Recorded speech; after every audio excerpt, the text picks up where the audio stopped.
ومن أظلم ممن افترى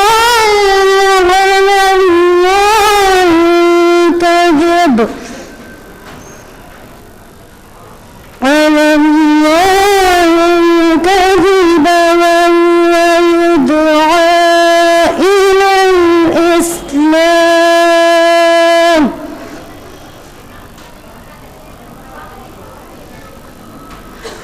والله لا يهدي القوم الظالمين.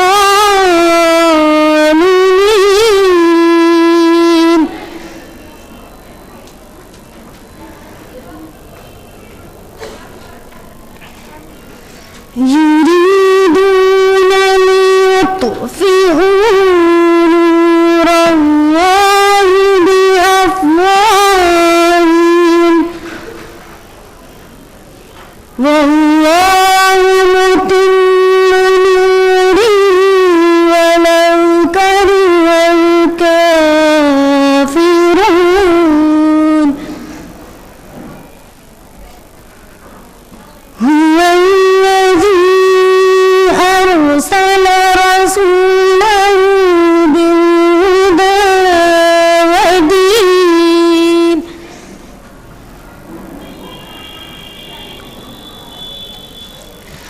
ودين الحق ليظهره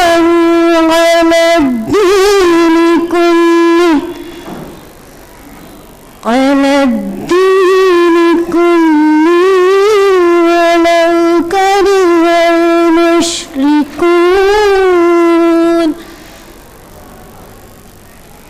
صدق الله رب العالمين. جزاکم اللہ خیرا. السلام علیکم ورحمۃ اللہ وبرکاتہ. جزاک اللہ خیرہ سسٹر سمرین جہاں.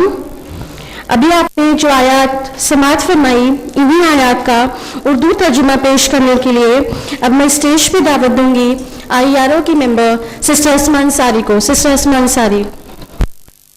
السلام علیکم ورحمۃ اللہ وبرکاتہ. ابھی جو قرأت آپ کے سامنے پیش کی گئی وہ تھی سورہ صف سورہ نمبر 61 آیت نمبر 7 to 9 جس کا اردو ترجمہ ہے پناہ چاہتی ہوں میں اللہ تعالیٰ کی شیطان مردود سے، اللہ کے نام کے ساتھ جو بڑا مہربان نہایت رحم کرنے والا ہے۔ اس شخص سے ظالم اور کون ہوگا جو اللہ پر جھوٹ باندھے حالانکہ وہ اسلام کی طرف بلایا جاتا ہے، اور اللہ ایسے ظالموں کو ہدایت نہیں دیتا۔ وہ چاہتے ہیں کہ اللہ کے نور کو اپنے منہ سے بجھا دیں، اور اللہ اپنے نور کو کمال تک پہنچانے والا ہے، گو کافر برا مانے۔ وہی ہے جس نے اپنے رسول کو ہدایت اور سچے دین کے ساتھ بھیجا تاکہ اسے تمام مذاہب پر غالب کر دے اگرچہ مشرکین ناخوش ہوں. جزاکم اللہ خیر. السلام علیکم ورحمۃ اللہ وبرکاتہ. جزاک اللہ خیرہ سسٹر اسما انصاری. اور اب ہم اپنے پروگرام کا باقاعدہ آغاز کرتے ہوئے اسٹیج پہ دعوت دیں گے ہماری آج کی اسپیکر سسٹر اسما شمس کو. سسٹر اسما شمس سے گزارش ہے کہ وہ اسٹیج پہ آئیں.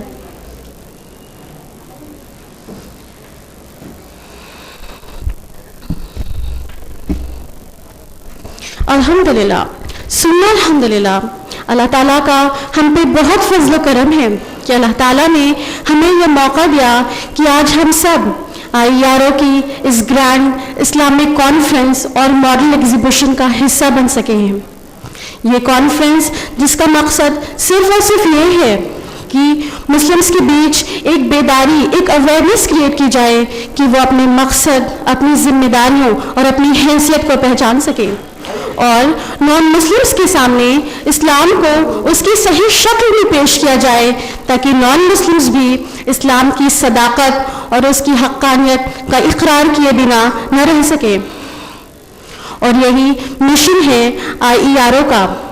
IERO یعنی Islamic educational and research organisation. یہ آرگنائزیشن امن پسند نوجوانوں کی ایک تنظیم ہے جو 2008 میں وجود میں آئی اور اس تنظیم کا مشن ہی یہی ہے کہ اللہ کے پیغام کو اس کے بندوں تک پہنچا دیا جائے، اللہ کے کلام کی خوشبو ہر سو بکھیر دی جائے. اور اپنی اسی کوشش کے لیے IERO ہم وقت ایکٹیو ہیں. IERO نہ صرف شہر الہ آباد میں اپنی ایکٹیویٹیز کو جاری رکھا ہے بلکہ IERO شہر الہ آباد کے باہر انڈیا کی کئی شہروں میں بھی لیکچرز اور model and posters exhibition organise کر چکا ہے، مثلا کانپور، بنارس، بھدوئی، اعظم گڑھ، علی گڑھ ایٹسٹرا. اور شہر الہ آباد میں IERO کی ایکٹیویٹیز ویکلی، منتھلی اور ایئرلی بیسس پہ جاری ہیں.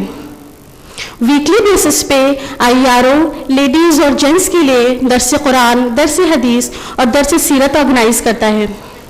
منتھلی بیسس پہ IERO منتھ کے first Sunday and last Sunday کو لیڈیز اینڈ جینٹس کے لیے سیمینار آرگنائز کرتا ہے. اس کے علاوہ ہماری یہ ایئرلی کوشش یعنی ایئرلی کانفرنس آج آپ کے سامنے ہے الحمدللہ. اور IERO اس کے علاوہ بھی وقتاً فوقتاً کئی طرح کی ایکٹیویٹیز آرگنائز کرتا ہے، مثلا عربک کلاسز، تجوید کلاسز، اور اس کے علاوہ IERO کئی لیولز پہ فیلوشپ کلاسز بھی آرگنائز کرتا ہے. اس وقت IERO کی کمپیریٹیو ریلیجن اسٹڈیز کلاسز بھی پروگریس میں ہے جس میں ینگ گرلز کو کمپیریٹیو اسٹڈیز میں ٹریننگ دی جا رہی ہے. اور اب آپ کا زیادہ وقت نہ لیتے ہوئے ہم اپنے پروگرام کے نیکسٹ سیشن کی طرف بڑھتے ہیں. اس سے پہلے کہ میں اپنی آج کی مین اسپیکر کو اسٹیج پہ دعوت دوں، آپ کے سامنے تقویٰ اسلامک اسکول کی اسٹینڈرڈ 4 کی اسٹوڈنٹ حلیمہ افشا حاضر ہے ایک اسپیچ لیے جس کا ٹاپک ہے قرآن اینڈ ماڈرن سائنس. آپ کو بہتر پتا ہے کہ تقویٰ اسلامک اسکول بھی IERO کا ہی برین چائلڈ ہے اور IERO کے مشن کا ایک حصہ ہے. تو اب میں اسٹیج پہ دعوت دوں گی حلیمہ افشا کو جو کہ ایک اسپیچ پریزنٹ کریں گی on the topic Quran and modern science. Halima Afsha. اعوذ باللہ من الشیطان الرجیم، بسم اللہ الرحمن الرحیم. رب اشرح لی صدری ویسر لی امری واحلل عقدۃ من لسانی یفقہوا قولی. السلام علیکم ورحمۃ اللہ وبرکاتہ. Peace be upon you and the mercy of Allah and with His blessing. My name is Halima Afsha. I study in class 4th in Taqwa Islamic School. Inshallah, I am going to present before you a speech. The topic of my speech is Quran and modern science. God has supported His last prophet Muhammad sallallahu alaihi wasallam with many miracles and much evidence which prove that he is a true prophet sent by God. Also, God has supported His last revealed book, the Holy Quran, with many miracles that prove that this Quran is the literal word of God and that it was not authored by any human beings. The Quran, which was revealed 1400 years ago, mention many scientific facts found in Quran. Firstly, Quran discusses embryology in Surah Mu'minun, chapter number 23, verse number 12 to 14. It mentions two stages of embryo. First, alaqa, second, mudgha, based on embryos' appearance. And now, science has proved that this information is absolutely correct. And on this, Professor Keith, one of the most prominent scientists and the author of the book, The Developing Human, says that it is clear to me that this statement must have come to Muhammad sallallahu alaihi wasallam from God, because almost all of this knowledge was not discovered until many centuries later. Quran also discusses the origin of universe. It mentioned in Surah Anbiya, chapter number 21, verse number 30. أَوَلَمْ يَرَ الَّذِينَ كَفَرُوا أَنَّ السَّمَاوَاتِ وَالْأَرْضَ كَانَتَا رَتْقًا فَفَتَقْنَاهُمَا.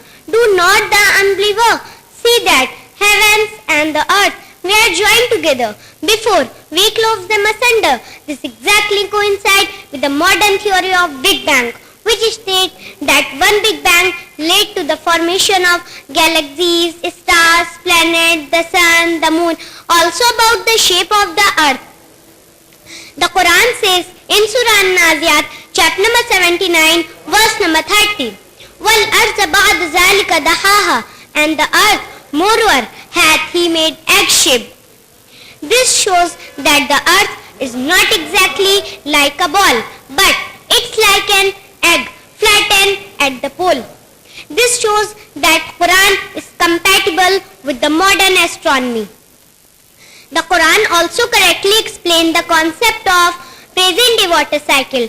It mentions at many places in the Quran, like in Surah Zumar, chapter number 39, verse number 21, Surah Rum, chapter number 30, verse number 24, Surah Mu'minun, chapter number 23, verse number 18, and many more. Professor E.F. Tess in his book, Earth, states that mountains have underlying roots which are embedded in the ground. Thus, mountains have a shape like a peg. The Quran says in Surah An-Naba, chapter number 78, verse number 6 to 7, Alam naj'alil arza mihada wal jibala autada. Have we not made the earth as a bed and the mountain as peg? Could anyone 1400 years ago have known the true shape of the mountain, which has been reaffirmed by scientists? Thus, modern geology has confirmed the truth of the Quranic verses. Likewise, the Quran also discusses the concept of fingerprints, pain receptors, cerebrum, deep seas, and internal waves, formation of clouds, etc. And all this scientific information has been proved by modern day science. This proof led many scientists to draw the conclusion that these descriptions were revealed to Prophet Muhammad sallallahu alaihi wasallam from God. He could not have known such details because he was an illiterate man with absolutely no scientific training. This proves without doubt that Quran must be the literal word of God, and also prove that Muhammad sallallahu alaihi wasallam is truly a prophet sent by God. I would like to end my talk with the words of the Holy Quran, Surah Fussilat, chapter number 41, verse number 53. سنوريهم آياتنا في الآفاق وفي أنفسهم حتى يتبين لهم أنه الحق. We shall show them our sign on the horizon and within themselves until it manifests to them that it is the truth. Jazakumullahu khaira wa akhiru da'wana alhamdulillahi rabbil alamin. Wassalamu alaikum wa rahmatullahi wa barakatuh.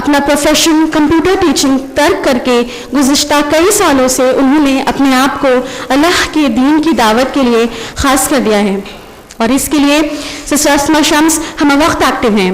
انہوں نے نہ صرف شہر الہ آباد میں اپنی services دی ہیں بلکہ انڈیا کے اور کئی شہروں کا بھی دورہ کر چکی ہیں، اور اس میں کئی ایجوکیشنل انسٹیٹیوشنز بھی شامل ہیں جیسے طبیہ کالج AMU علی گڑھ، فلاحی امت گرلز ڈگری کالج بھدوئی اور جامعۃ الفلاح اعظم گڑھ۔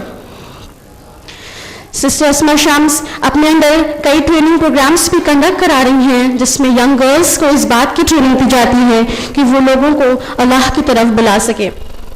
اب آپ کا اور زیادہ وقت نہ لیتے ہوئے میں سسٹر اسما شمس سے گزارش کروں گی کہ وہ آئیں اور روشنی ڈالیں ٹاپک ملت اسلامیہ کے ادوار عروج پر۔ سسٹر اسما شمس۔ الحمدللہ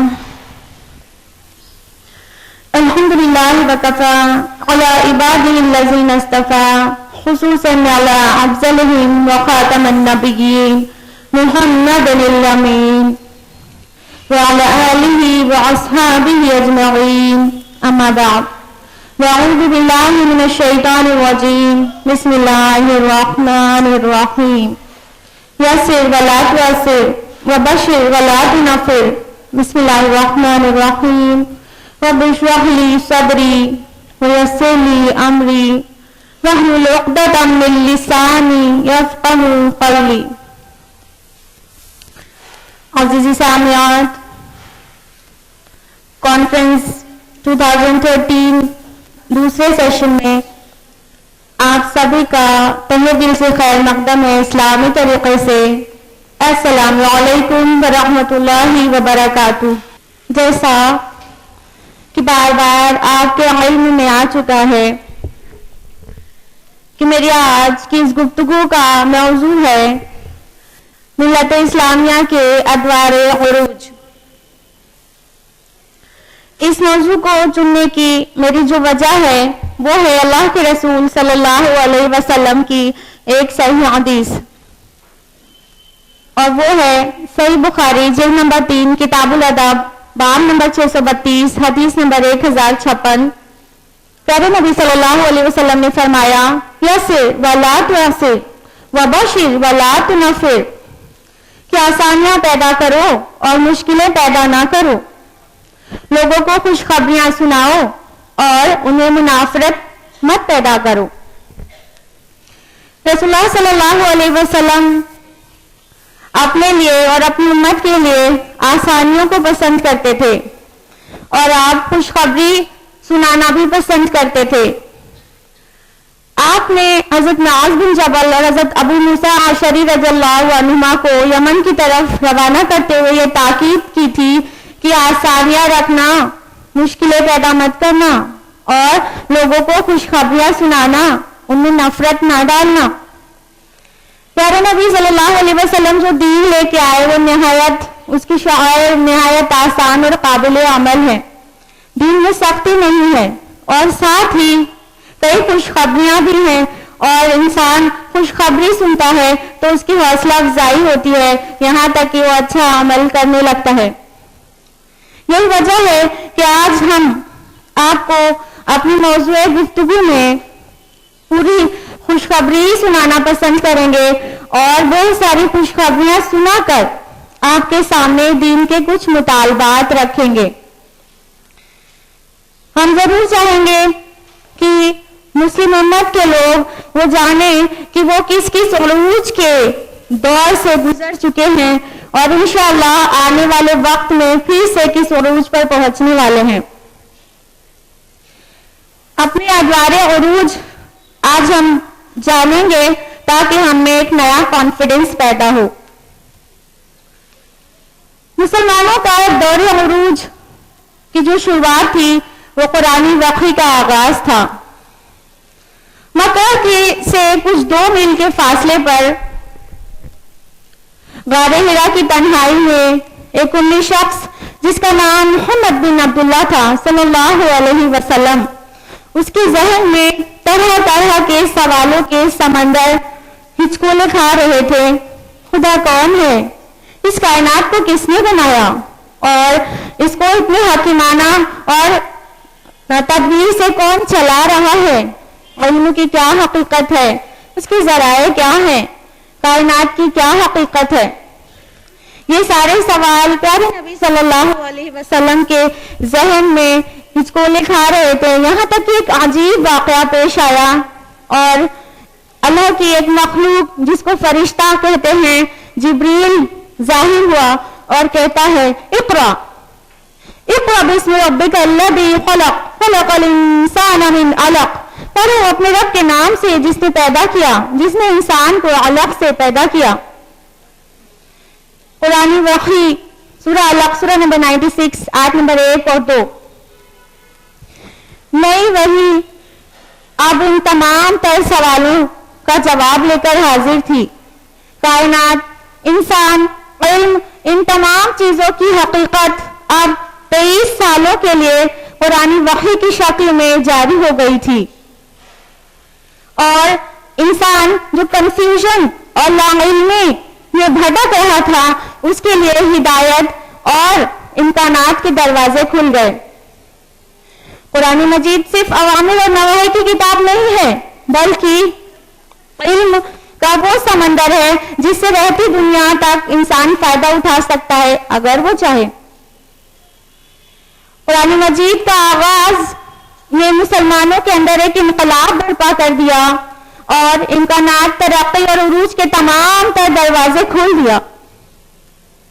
جہاں ایک طرف کنفیوژن اور لا علمی بھری پڑی تھی, وہیں قرآن کی وحی آتے ہی ان تمام سوالوں کا جواب ملنے لگا. اور وحی ربانی کنفیوژن اور اندھیرے میں بجلی کی طرح قوم پر آواز دیتی ہے. سورہ جاسیہ سورہ نمبر 45 آیت نمبر 13. وَسَخَّرَ لَكُم مَّا فِي السَّمَاوَاتِ وَمَا فِي الْأَرْضِ جَمِيعًا مِّنْهُ إِنَّ فِي ذَلِكَ لَآيَاتٍ لِقَوْمٍ يَتَفَكَّرُونَ.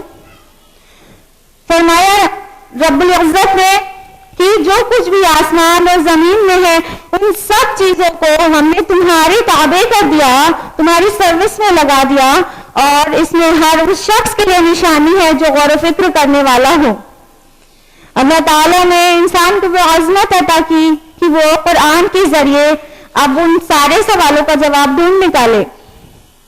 اور پھر کیا تھا, مسلمان جو قرآن پر عمل کرنے والے, اس پہ غور و فکر کرنے والے تھے, انہوں نے ترقی کا وہ دور دیکھا اور علم کا کوئی بھی فیلڈ ایسی نہیں تھی جس میں انہوں نے اپنے جھنڈے نہ گاڑے ہوں. مسلمان سائنس میں سب سے زیادہ آگے, فلسفی میں سب سے زیادہ آگے, ہسٹری لکھنے میں سب سے زیادہ آگے ہو گئے. اور جہاں کائنات اتنی پیچیدہ چیز تھی, اب قرآن وحی کے بعد کائنات کوئی پیچیدہ اور پوشیدہ شے نہ رہ گئی تھی, کیونکہ قرآن کی ایک آیت ہی اتنے سیکرٹس اوپن کر دیتی ہے. مثال کے طور پر سورہ یاسین سورہ نمبر 36 آیت نمبر 40. فرمایا اللہ رب العزت نے لَلشَّمْسِ يَنبَغِي لَهَا, اور میرے سورج کے بس میں ہے کہ وہ چاند کو جا پکڑے. وَلَلَّيْلُ سَابِقُ النَّهَارِ, اور نہ رات دن پر سبقت لے سکتی ہے. وَكُلٌّ فِي فَلَكٍ يَسْبَحُونَ, اور ہر ایک اپنے اپنے مدار, اپنے اپنے آربٹ میں تیر رہے ہیں. اب تو گردش شمس و قمر کی ساری سیکرٹ ایک ہی آیت کے ٹکڑے میں اوپن ہو گئی. ضرورت بس تھی تحقیق کرنے کی.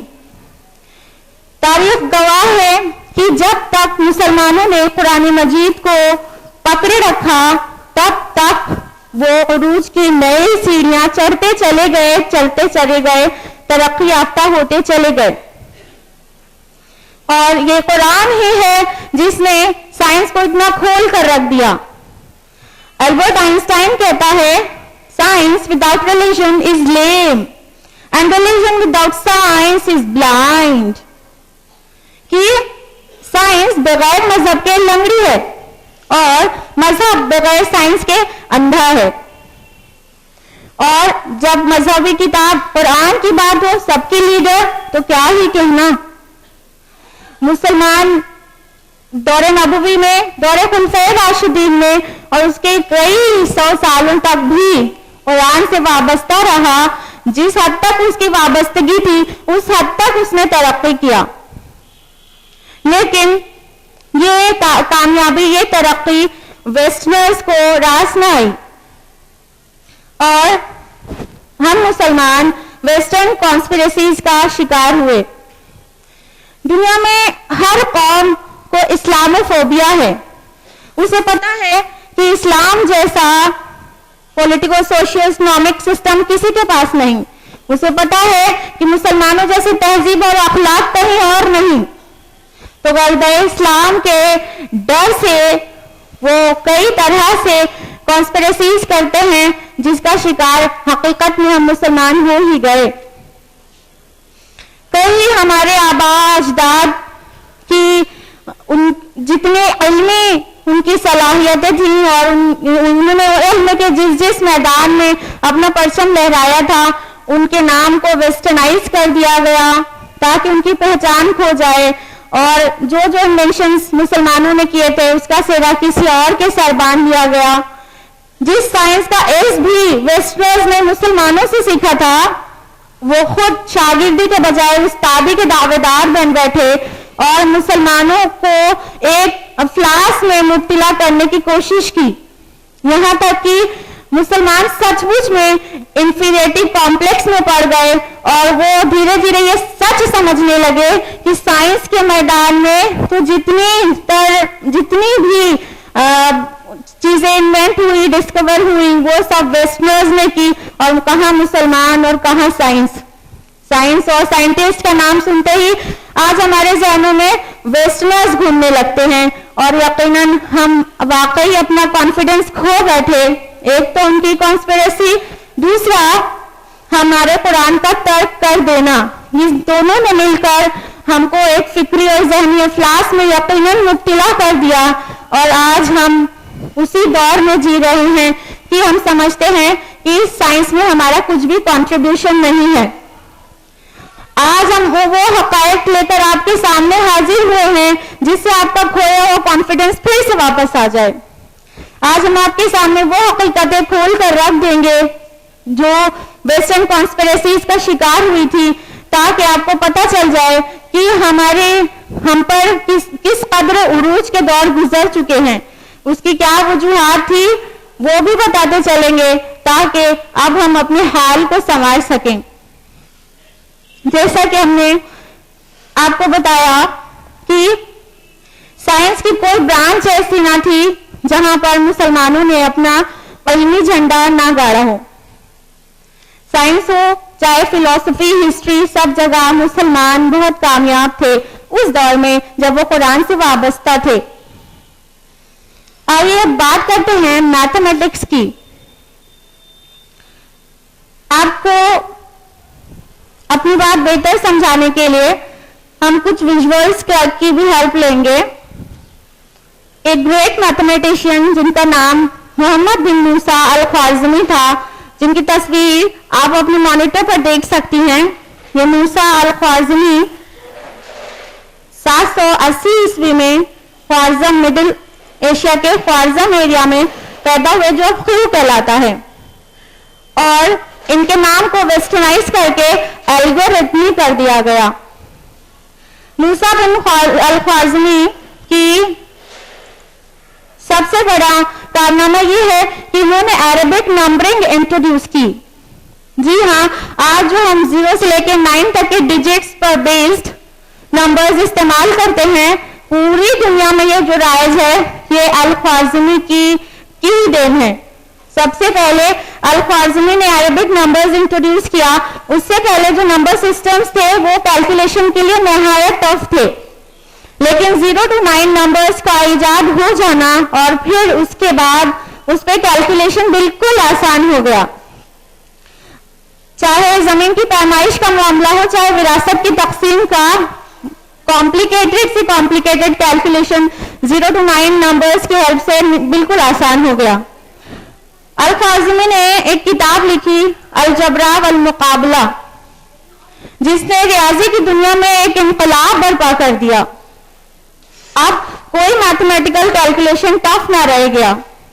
یہ الجبرا والمقابلہ کی بنیاد پر ہی آج میتھمیٹکس کی ایک مستقل برانچ الجبرا بن چکی ہے. اور ہم میں سے شاید ہی کچھ لوگ جانتے ہو کہ یہ لفظ الجبرا عربی کا لفظ ہے. ان کی کتاب اور ان کی دی ہوئی ٹرمینالوجی ہے الجبرا.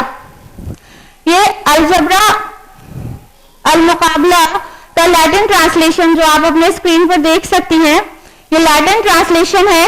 بعض کا کہنا ہے کہ 300 سال کے بعد اس کا لیٹن ٹرانسلیشن جب کیا گیا تو اہل یورپ کو اس علم کی ہوا بھی نہ لگی تھی.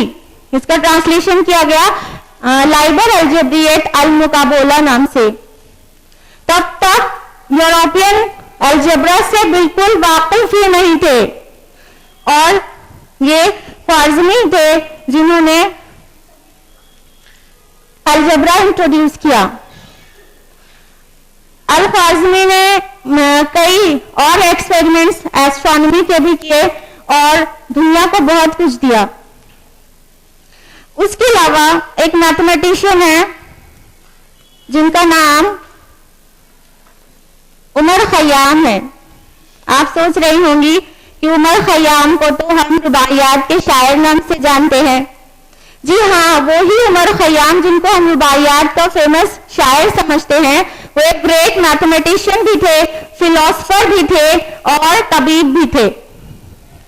عمر خیام جو کہ گریٹ میتھمیٹیشین تھے, ان کا کارنامہ جو ہے وہ یہ کہ انہوں نے سال کی طوالت کیلکولیٹ کیا.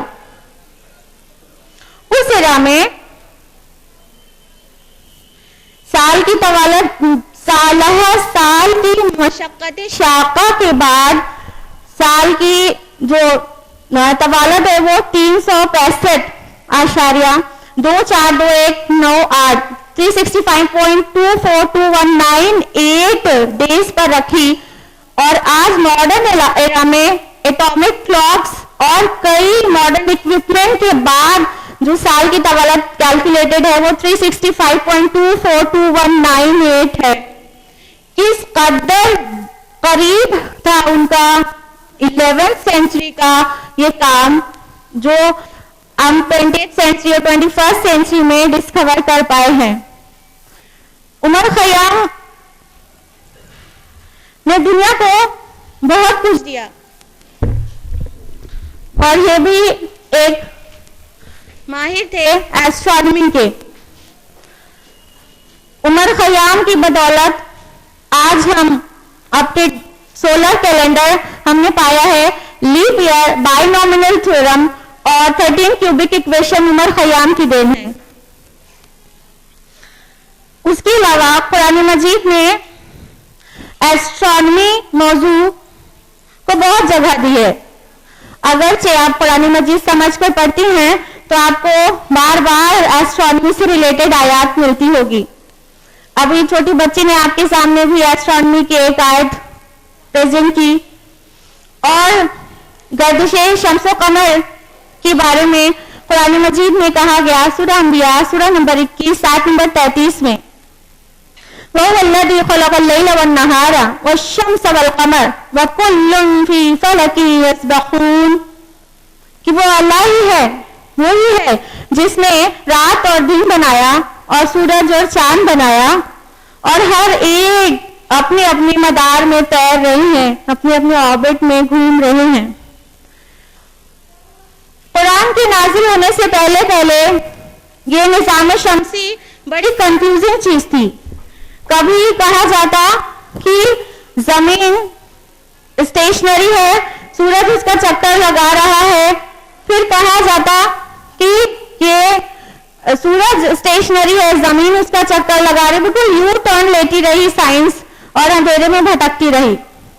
لیکن قرآن مجید کے نزول کے بعد قرآن مجید کے طالب علم کو جب یہ ساری ڈیٹیلز قرآن میں ہی مل گئی تب ان کا کام تھا صرف تحقیق, ریسرچز کرنا, یہاں تک کہ ان کو عظیم کامیابی نصیب ہوئی.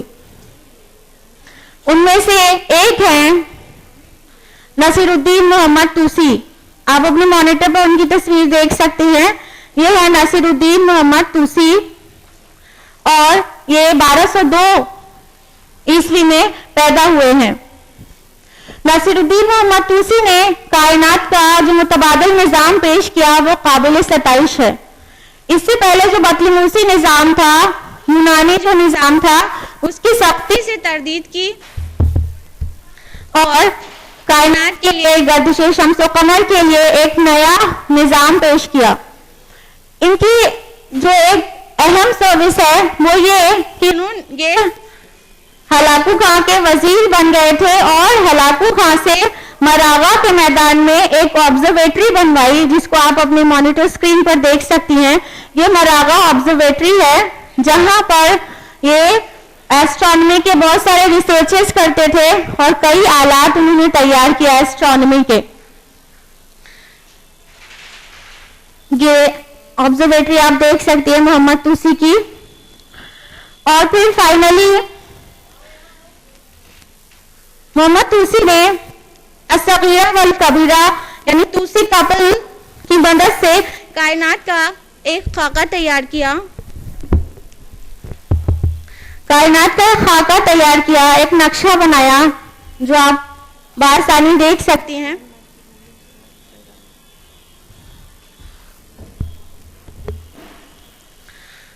آپ اپنی مانیٹر سکرین پر دیکھیے، یہ جو چھوٹے اور بڑے سافٹ ہیں ان کی اصطلاح ہے طوسی کپل. طوسی کپل کی مدد سے جو کائنات کا خاکہ تیار کیا اس کے ساتھ ابن شاطر، محمد طوسی، ابن شاطر اور ابن الحسن نے ایک بالکل قابل قبول نظام پیش کیا.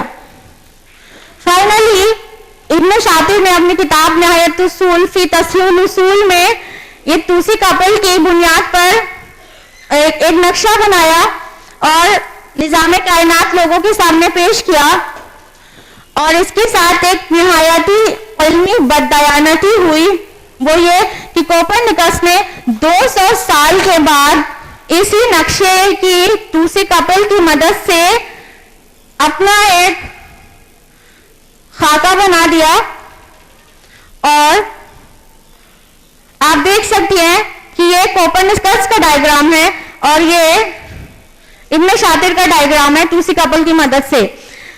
کوپرنیکس کا کارنامہ صرف اتنا ہے کہ اس نے عربی کے حروف تہجی کو ہٹا کر رومن لیٹرز ڈال دیے اور اپنے آپ کو اس فن کے امام کی حیثیت سے دنیا کے سامنے پیش کر دیا.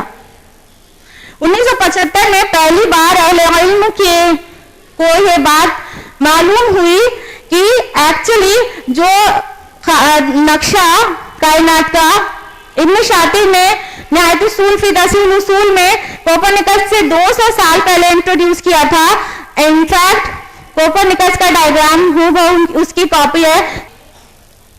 اور یہ بات کہ 15 سینچری میں اٹلی میں یہ کتاب ویٹیکن لائبریری میں پہنچ چکی تھی اور کوپرنیکس کا وہاں جانا اور ویٹیکن لائبریری میں اس کتاب کا پایا جانا تاریخ سے ثابت ہے. تو یقیناً کوپرنیکس نے ابن شاطر کی یہ کتاب پڑھی ہوگی جس کی وجہ سے اتنی مماثلت پائی جاتی ہے کوپرنیکس کے ڈائیگرام اور ابن شاطر کے ڈائیگرام میں. آپ دیکھیں کس طرح سے ہمارے آباء اجداد کے علم کے ساتھ بددیانتی کی ہے یہ ویسٹرنز نے. اور ایک عظیم ایسٹرونومر گزرے ہیں تقی الدین نام سے. تقی الدین 16 سینچری کے سائنٹسٹ ہیں. اسلام کا دور عروج کا آخری ایام گویا چل رہا تھا اور تقی الدین نے ایسٹرونومی فیلڈ میں اپنی کافی سروسز دی. اس سے پہلے کہ فردر ڈیٹیلز میں جائیں ہم آپ سے پوچھنا چاہیں گے کہ اسٹیم انجن کس نے ایجاد کیا؟ اب میرا سوال ہے کہ اسٹیم انجن کس نے ایجاد کیا؟ جلدی بتائیے، آپ کے جواب کا انتظار کر رہے ہیں. James what. ہم کو پتا ہے کہ آپ نے یہی پڑھا ہے, انفیکٹ ہم نے بھی یہی پڑھا ہے کہ اسٹیم انجن جیمس واٹ نے ایجاد کیا. جیمس واٹ نے 18 سینچری میں ایجاد کیا ہے, 1765 میں, اور اس سے 200 سال پہلے تقی الدین اسٹیم ٹربائن اور اسٹیم انجن ایجاد کر چکے تھے. لیکن یہ بھی مغربی کانسپریسی کا شکار ہوا اور اسٹیم انجن کی ایجاد کا سہرا جیمس واٹ کے سر باندھ دیا گیا. تقی الدین نہ صرف اسٹیم انجن کے ایجاد کرنے والے ہیں بلکہ ایسٹرونومی فیلڈ میں انہوں نے بہت سارے ریسرچز کیے, اور انہوں نے بھی ایک آبزرویٹری بنائی الدین نام سے استنبول میں, اور اس میں ایسٹرونومی کے کئی ایپریٹس انہوں نے ایجاد کیے, کئی چیزیں بنائی اور کئی ریسرچز وہاں پر کیے. اسی میں سے ایک آلات کے سامنے ہے تقی الدین کا, آپ کے مانیٹر پر. یہ تقی الدین کے بنائے آلات ہیں.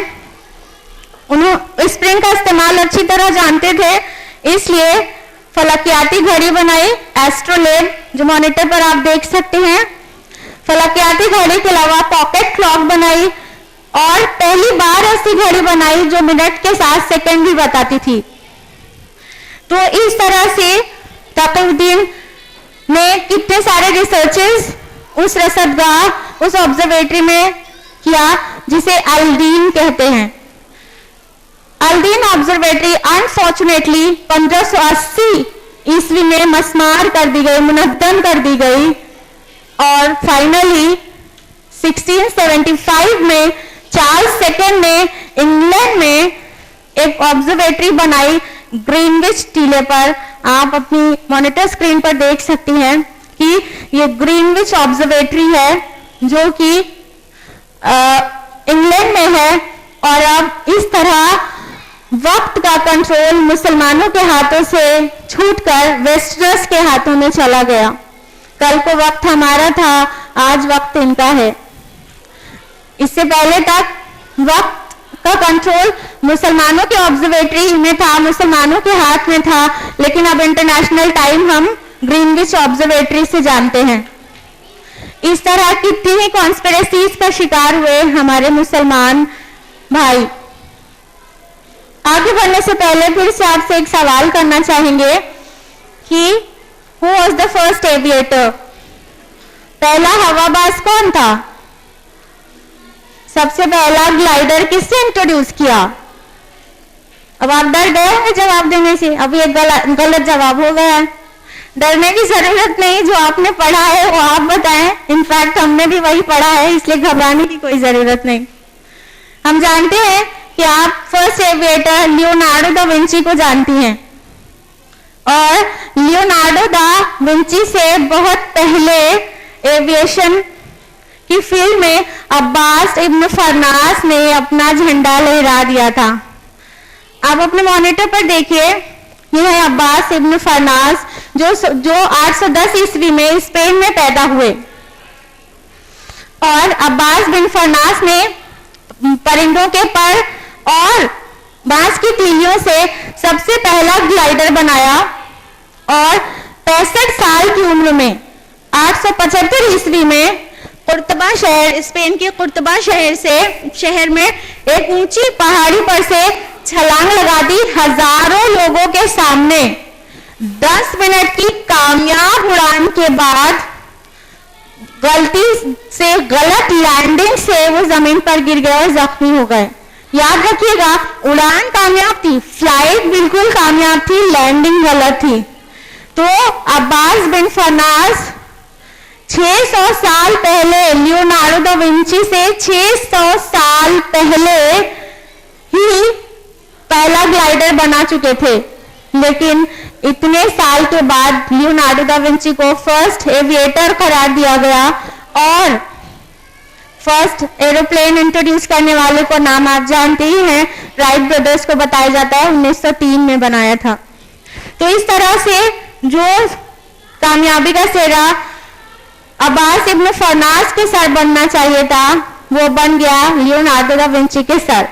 اور تو اور عباس بن فرناس کے نام کے ساتھ بھی چھیڑ چھاڑ کی گئی. فیئرنیس نام سے ویسٹرن ورلڈ ان کو جانتی ہے. عباس بن فرناس صرف ایک